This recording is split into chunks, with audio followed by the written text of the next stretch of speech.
Hey Rachel, thanks for having me. It's Cartier Brown from Delicious Miss Brown, and I am here to show you the perfect game day dip. I promise you this dip is going to be a hit. You may have a little bit of onion prep when we're done, but I promise you this dip is worth it. Let's get started. 2 tablespoons of unsalted butter here, 1 Vidalia onion, 1 red onion, put in some shallots here. I'm just going to cook this down.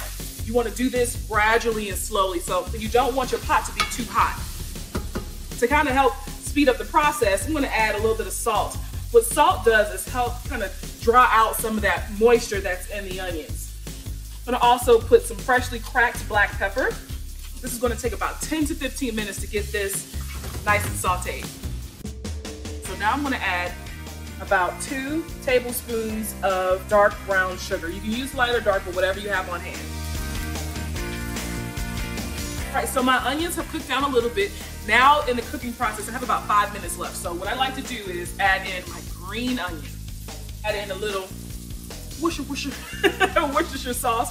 That's about 2 tablespoons of that. Add in a little white wine vinegar. All right, so the onions have cooked down.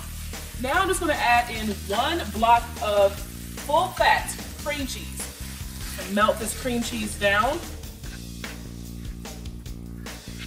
No chunks of cream cheese. All right, that looks good.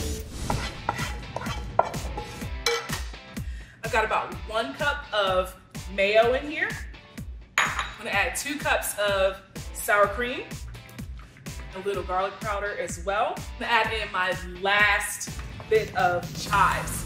So I have a 8x8 baking dish here, and I have my oven preheated to 400 degrees. I'm gonna add this mixture to my baking dish.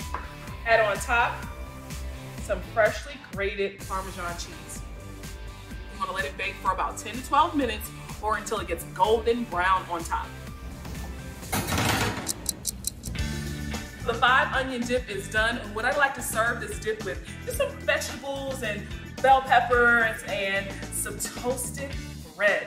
And now, the only thing left is to try it. Ooh, look at that. That is definitely a touchdown.